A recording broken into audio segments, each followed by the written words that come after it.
Good morning to you. Good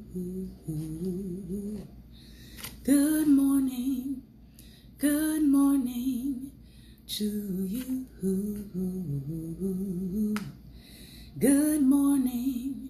Good morning, won't you share with a friend or two? Good morning to you. Good morning to you.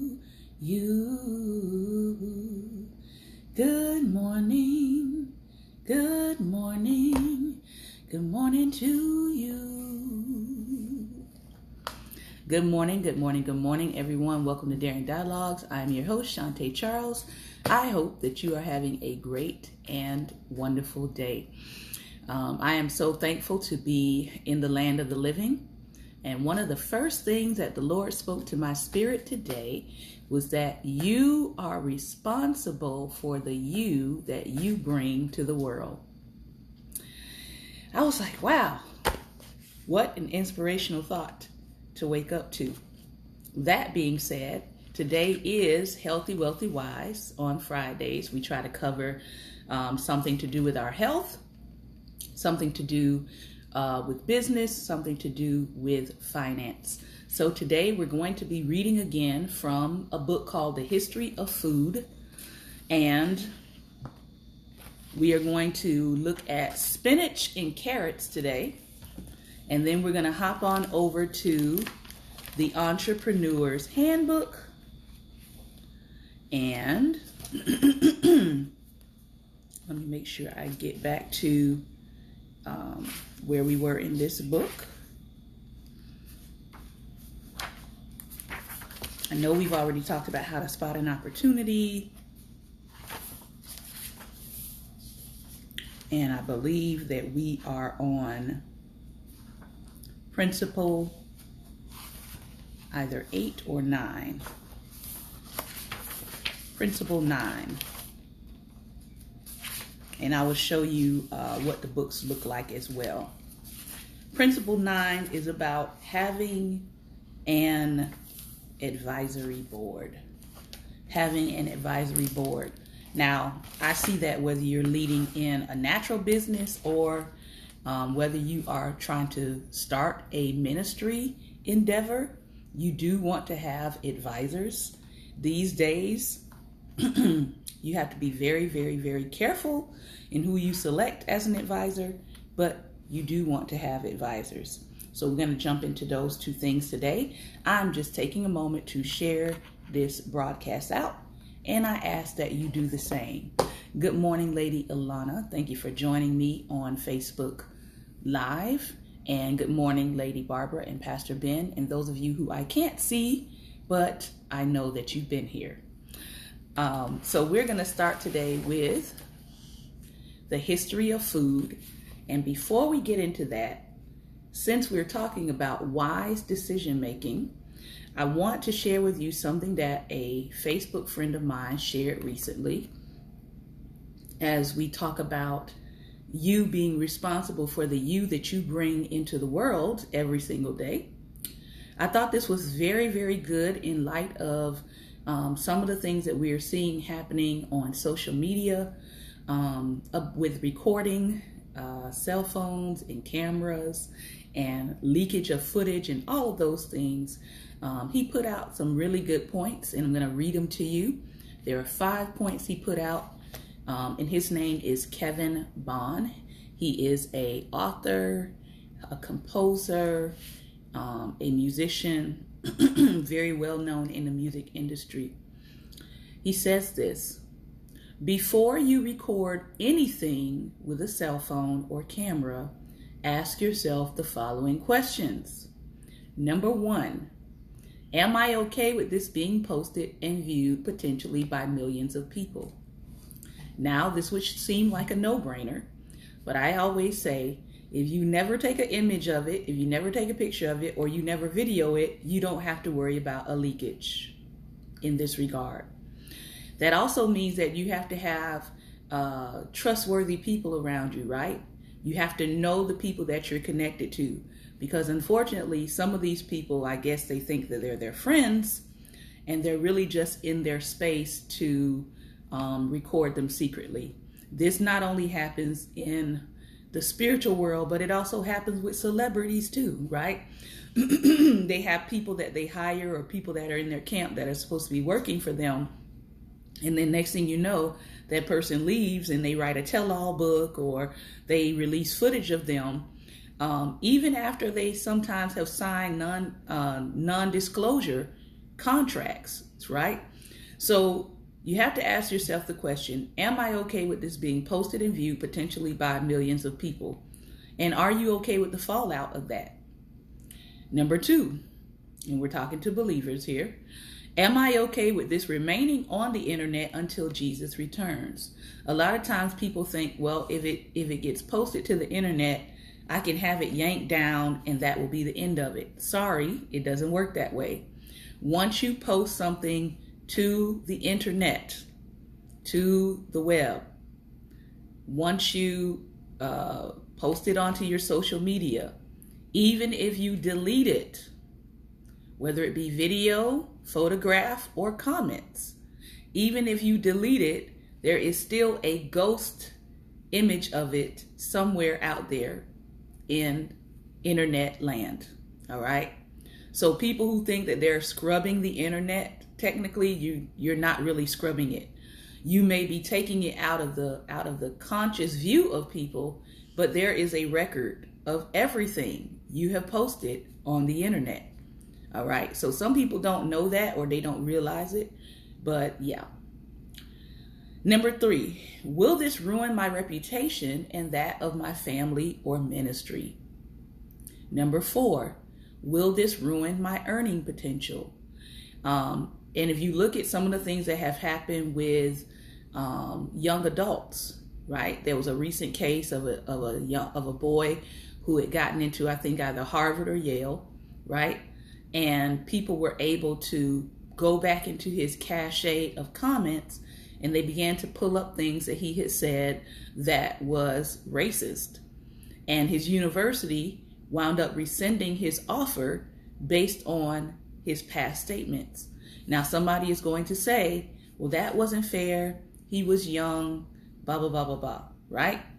But the reality is, again, you have to think before you post. A general rule that I go by is if I'm going to post something, I must be willing to stand by it.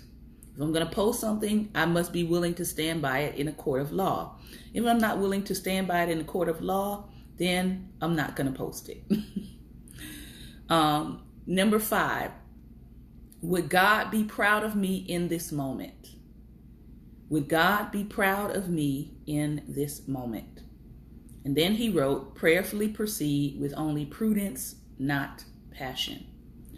So, and of course, there were other questions that people added to that. And one of them was, before you record, you should be asking, should I even be doing this? Right? Should I even be doing this? So I think these are very good points when you're talking about being wise and using wisdom with social media and having social media etiquette. And again, that comes from Mr. Kevin Bond. You can find it on his page. So let's get into the history of food. I'm going to show you the cover. So those of you who may want to invest in this book, I think this is a very good book if you are a cook, if you are a foodie, and you like food and you like the study of food, you like to eat food, you like to experiment with food, you like the taste of food, this would be a good book. All right. Great present for a cook. It's called The Story of Food. And we are looking at today spinach and carrots. Now, I have gotten ill before, violently ill, from a bad batch of spinach. So there are certain brands of spinach. One in particular, I won't name it on this broadcast, but if you inbox me, I'll tell you what brand it was. But there's one particular brand that because I got so violently ill from their food, I will not eat anything from that brand.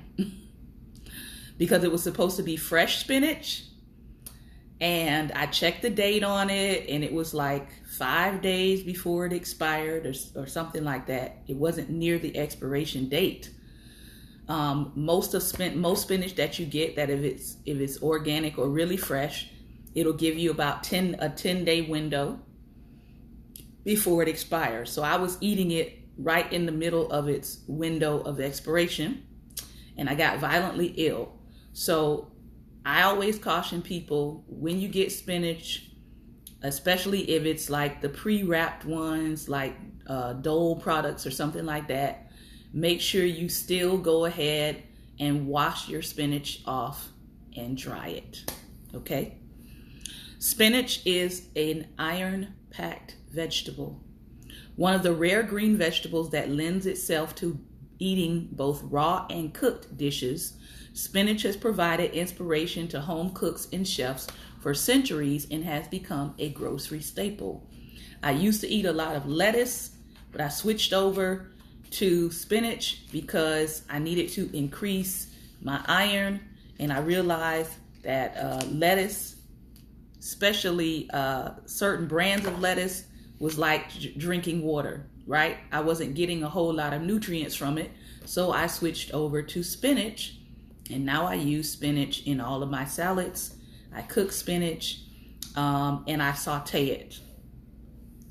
Known in the 7th century CE China as the Persian vegetable, spinach is thought to have originated in the region that is now Iran, formerly Persia, also known as Babylon. It was not known outside that area until traders introduced it to India. It is recorded that in 647 CE, the Nepalese king presented spinach to the Tang emperor in China. Of all the leafy greens, spinach has proven the most versatile and the most productive. Today it is found the world over in a wide array of dishes. Unusually, spinach was unknown in ancient Greece and Rome, and it was only when the Arab invaders brought the bright green leaves to Spain in the 11th century that Europeans had their first taste of it.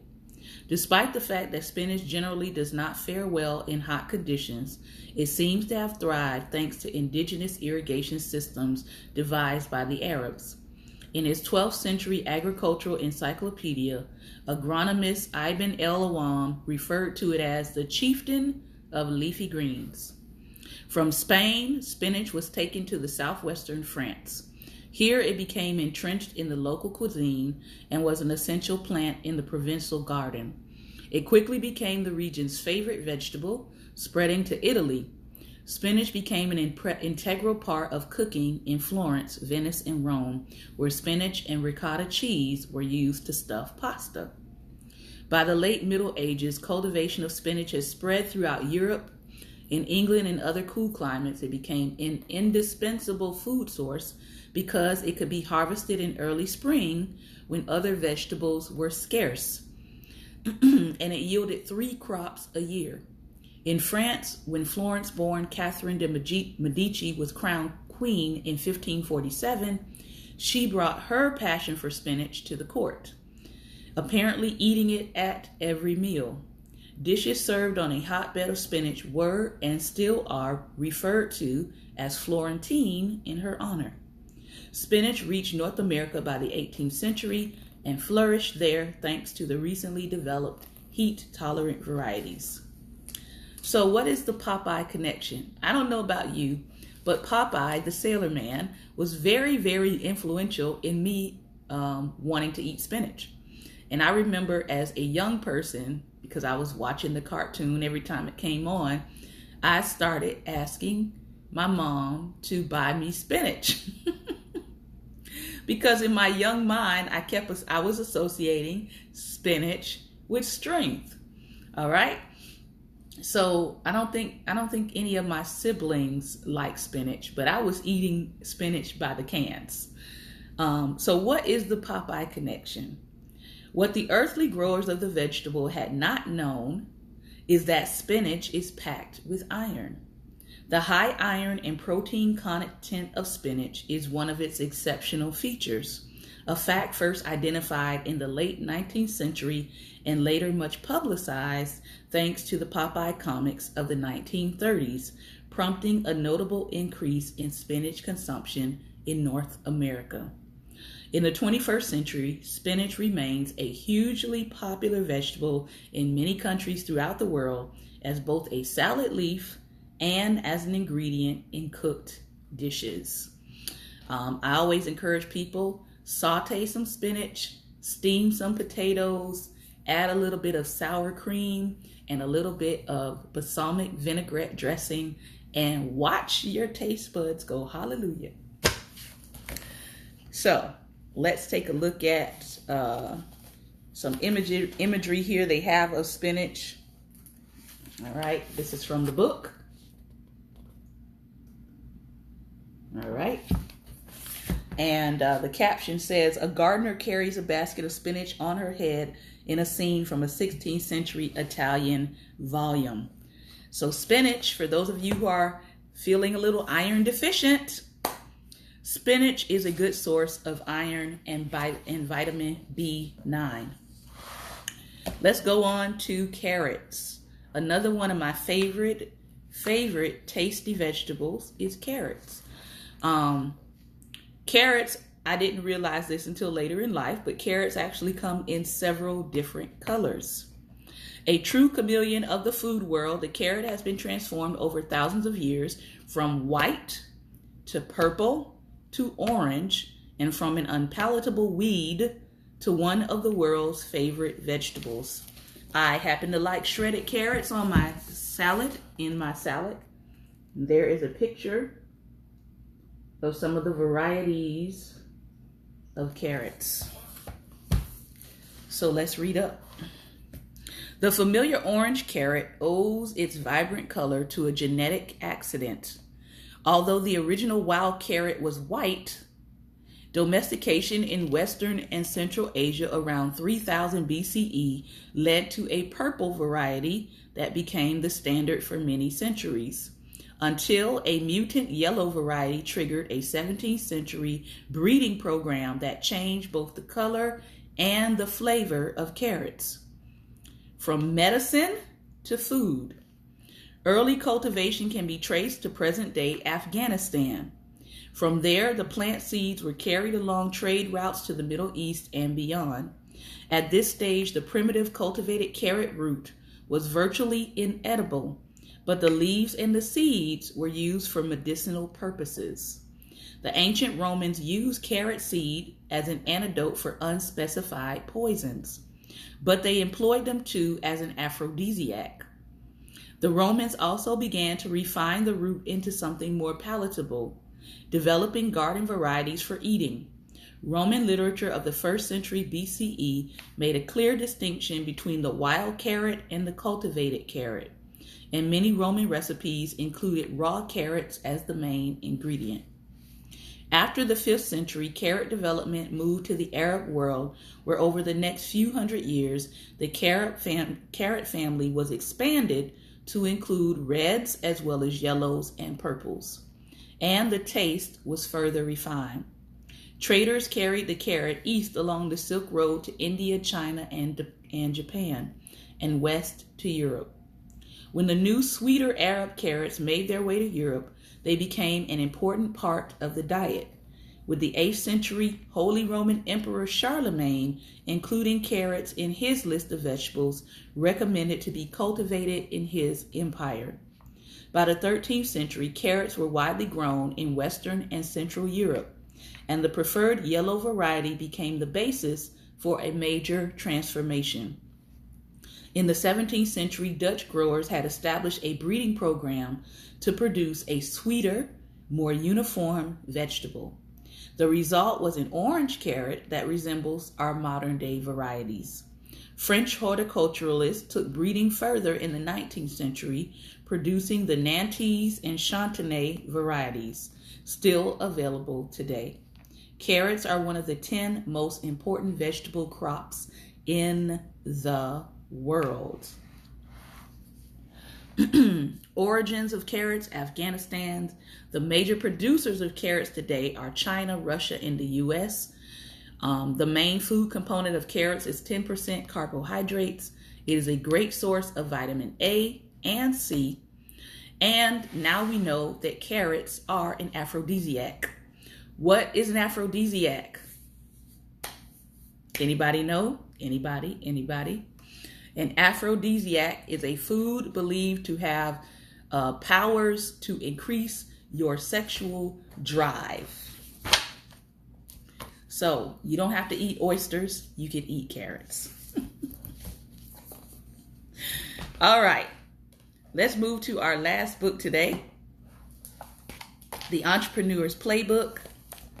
More than 100 proven strategies, tips, and techniques to build a radically successful business.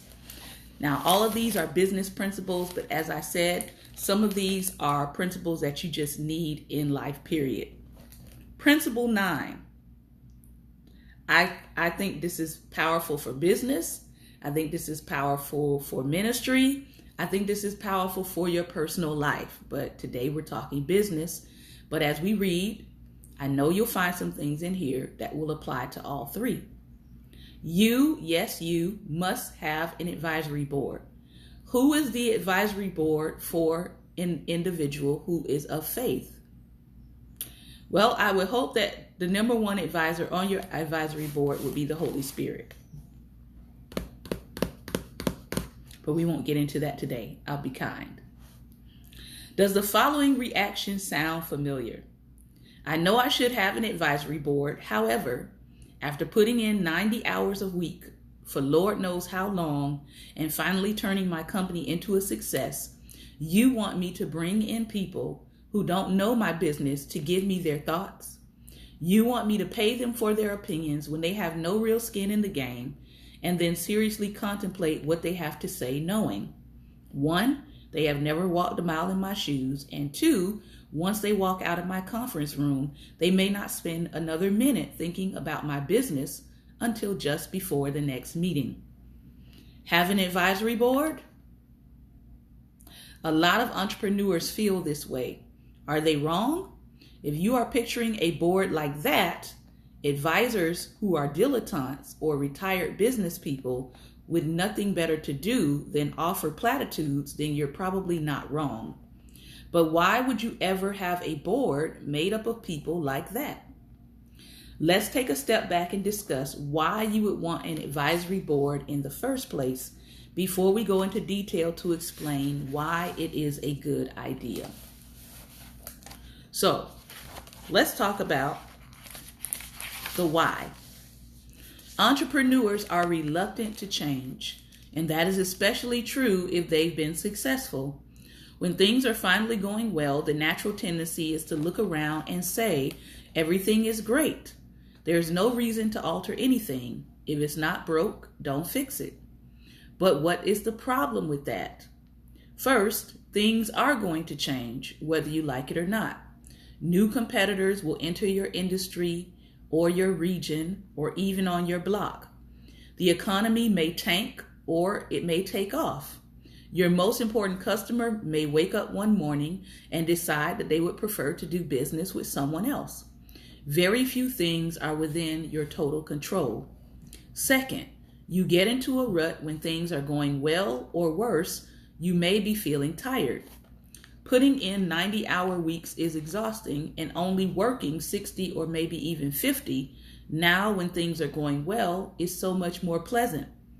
Once you make the decision to cut back, things may begin to slip or fall through the cracks, and new projects may start or take longer to implement.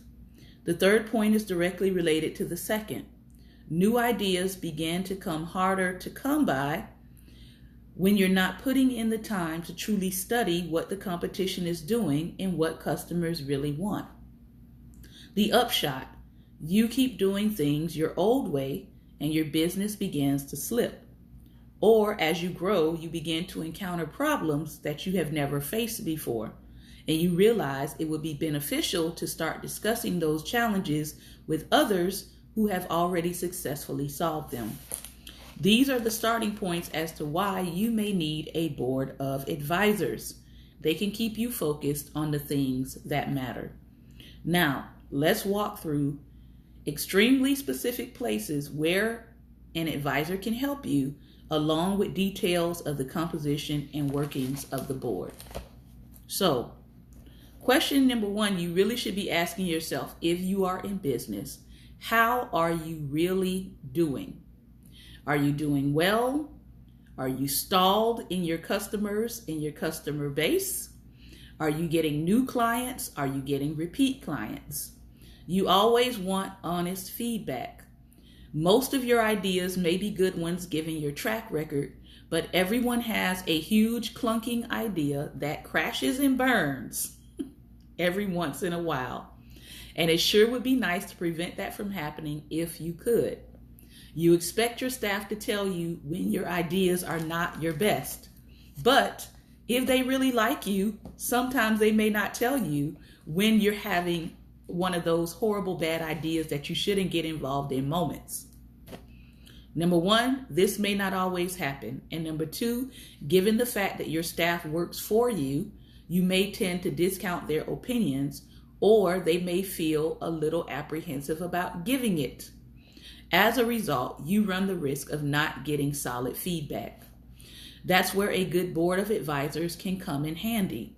I want you to be clear about this. You want your board of advisors' feedback and ideas, but you also still have the final call. You want to surround yourself with people who have alternative points of view.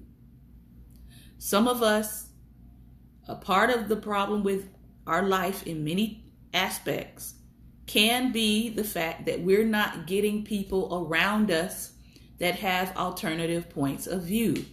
All right? Meaning it's not a point of view that's trying to kill you. It's not a negative view of what you're doing. It's an alternative point of view. They can see something that you can't. They can see an angle that you haven't thought of. The way you handle your board's feedback should be identical to how you handle it elsewhere in your life. If you think it makes sense, you take the suggestion. If they don't, you don't. The obvious advantage is if you have a good advisory board, you're going to get lots of suggestions and ideas that you have not thought of, and different points of view and alternative views to solve problems that you are facing. Here's a case study, West Construction. If ever there was a situation where a board of advisors could have helped, this is it. Jerry West, 28, is about to graduate with high honors from Babson's MBA program, and he has two solid job offers. One is from a multinational company based in Houston with a starting salary of $80,000 a year. The other comes from a relatively small but rapidly growing specialty food company in San Francisco. They will start him at $70,000, saying, "You can advance as far and as fast as your talents allow." Jerry's bride of 6 months says she'll let him decide where they're going to live. She is a fledgling talented decorator, a big city girl from the West Coast. So she would prefer San Francisco. Following graduation, the couple heads out to Utah to visit Jerry's folks. His father owns a construction company in rural Utah, where Jerry happily worked every summer since he was 14. There have been occasional comments made by his parents that someday all of this will be his, but nothing more than that has ever been said. His dad is 60 and in excellent health. Jerry's two siblings have shown no interest in taking over the business. One plays in a rock band and the other is a stay-at-home parent. The fact that his dad has not mentioned anything about Jerry taking over led Jerry to believe they were not counting on him. That's why he decided to go to business school in the first place. This visit changes everything. His parents tell him that his uncle, the second in command, is retiring, and they add, "The timing has worked out perfectly for you to join the company and begin preparing to take over." There is talk about his father staying on until he is ready to take the reins, but no time frame is given, and it is clear that his father expects to make the turnover decision unilaterally. While the other offers Jerry received were certainly flattering, his dad said, "You can't expect to start here at those kinds of salaries. Maybe we can go as high as $60,000. Complicating the picture, Jerry's parents want to be fair. So for the time being, his father will own 50% and his mother will own 20% of the company. And the 3 children will split the remaining shares. While Jerry truly likes the construction business and sees the possibilities of what it can become, his wife hates the idea of living in the middle of nowhere, Utah." Question number 1. Should Jerry join the business or should he take a job somewhere else? 2. What recommendations could an independent board of advisors have made to Jerry? They could have talked to him about his father years ago. Yeah. They could have talked to him about ownership structure and how to change the ownership structure of the company. They could have talked to him about reporting structure. They could have talked to him about his relationship with his father. Yeah. They could have talked to him about how would his family deal with the emotional component of him taking over as a sibling. It would have been nice for him to have had an advisor before he got to this point in life. So that's one scenario that an advisor would have been helpful to have. Networking. In addition to being smart, creative problem solvers, the people on your advisory board should be accomplished. They should have achieved some measure of success. They should have met a lot of smart, talented, and successful people along the way to be in a position to actually introduce you to those other smart, talented, successful, and resourceful people. There is no sense in having advisors on a board who are not willing to allow you to network with the people that they know.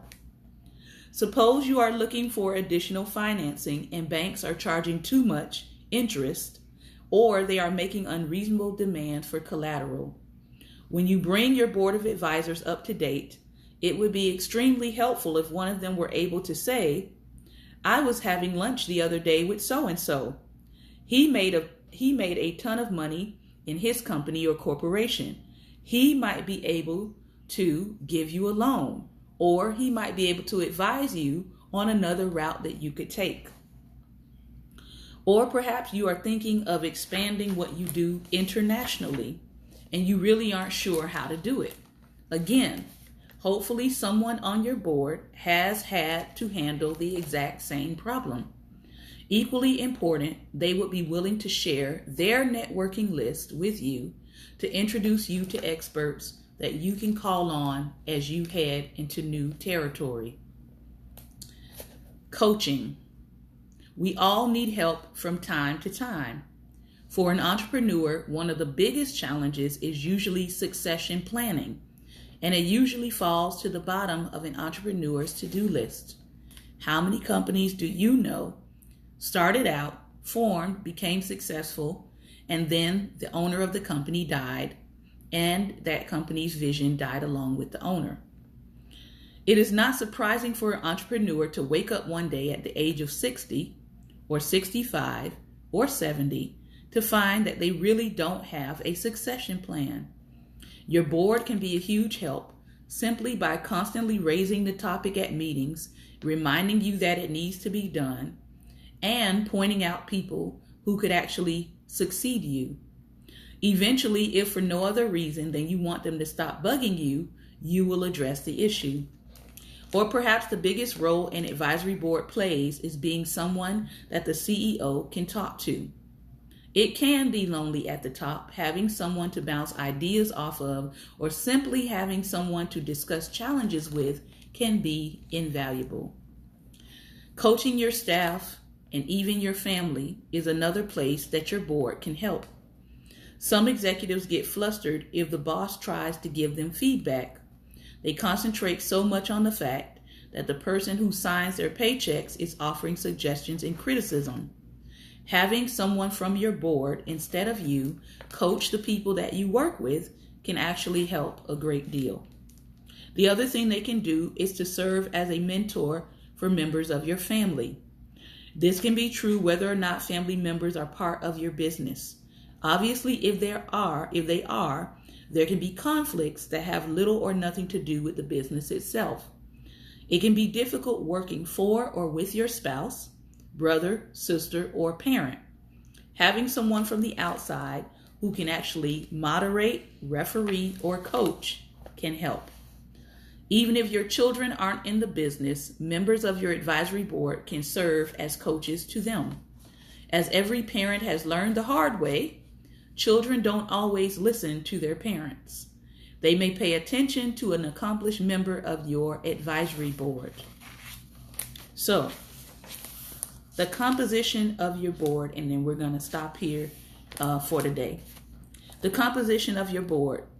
Having laid out the foundation, let's spend some time discussing how all this can work. The most basic question first is, who should be on your board? Let me begin by answering in the negative. Don't include people who are your company's accountants, lawyers, senior executives, or bankers, because all of those people have a vested interest in pleasing you. They are beholden to you for work and income. You can always choose another accountant or an accounting firm, lawyer, or banker, and they know that. They have a vested interest in making you happy, and as such, have a potential conflict of interest, and also they have the potential to have blind spots. Yes, you want your business to have an accountant, lawyer, and banker, but they should not be on your advisory board. They're already giving you advice in those areas. If not these people, then who? We'll answer that question in a moment. First, let us flag an important point that might make having a board of advisors more palatable to you. They serve at your pleasure.